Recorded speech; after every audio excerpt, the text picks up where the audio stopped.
بسم الله بدينا، والصلاة والسلام على محمد نبينا. من رقيق الصواب هذبت لساني، نسمعوا ونشوفوا على ما قالوا وعلى ما حكاو أشكال والوان من غريب الدنيا وأحوال الإنسان. نطرزوا الكلام بحروف تواتيه ونفهموا المعنى وندركوا الغاية بدرس وحكاية، نهزموا الشر والخير يبان. وحكاية اليوم يا سيادي، الشر يبقى معاك والخير يرجع ليك. وكان يا مكان في قديم الزمان، كانت واحد المرأة كتعيش في قرية فقيرة في الصحراء. كانت كل نهار كتعجن الخبز لعائلتها، ومن بين هذوك الخبيزات كتاخد خبيزة كتحطها قدام خيمتها، على الله وعسى اللي محتاجها يلقاها. وطول هاد المدة اللي كتحط فيها الخبيزة لحظات ملي نفس الراجل هو اللي كياخدها، ماشي غير كيهز الخبيزة وكانوا ويكمل طريقه، ما كان كيتحرك من قدام باب الخيمة وفي ايده خبيزته حتى كيقول جملته: الشر يبقى معاك والخير يرجع ليك.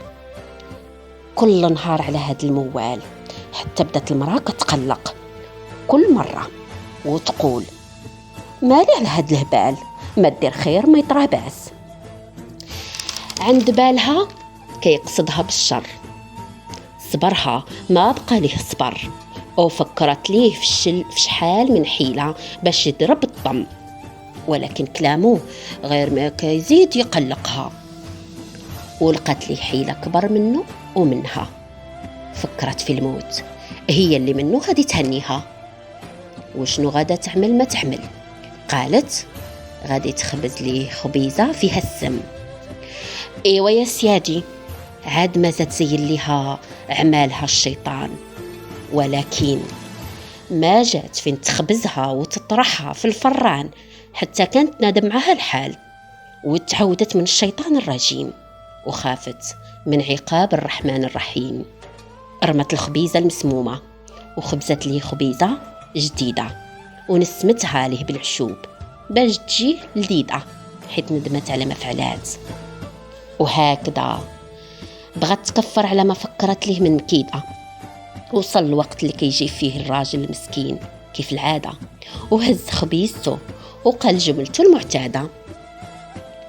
هاد المرأة يا سيادي كان عندها ولد مسافر هادي مدة وزمان، وتقطعات اخباره، وكانت المسكينة ديما كتطلب العلي المنان باش يرجع ليها بخير وعلى خير ويكون مزيان في أحواله. كانت في واحد الأيام جالسة مع عليها ما بيها، حتى سمعت دقان الباب. عند بالها غير شي وحدة من جاراتها، ولكن ملي فتحات لقات وليدها، فرحات وتصدمات. وفي نظركم علاش يا الخوان؟ فرحات حيت وليدها رجع ليها، وتصدمات حيت الراجل اللي جاي هازو على ظهره هو المسكين اللي كانت غادا تقتلو بيديها. حكى لميمتو على كل ما عاناه بالسفر، وقال لها باللي شاف الموت بعينيه، وحيت تلقاو ليه قطاع الطريق وسلبوا ليه كل ما تيملك، كان مضطر يرجع لبلادو على رجليه. قال لها: يا امي، رجلي ما بقاو يهزوني من كثرة العطش والجوع، كل ما لقيت هذا الراجل في طريقي اللي سقاني من قريبته وعطاني خبيزته، محال واش كان غادي يكون دوارنا رجوع. امو بقات غير تتشوف، وجوابها كان هو عينيها اللي دمعات.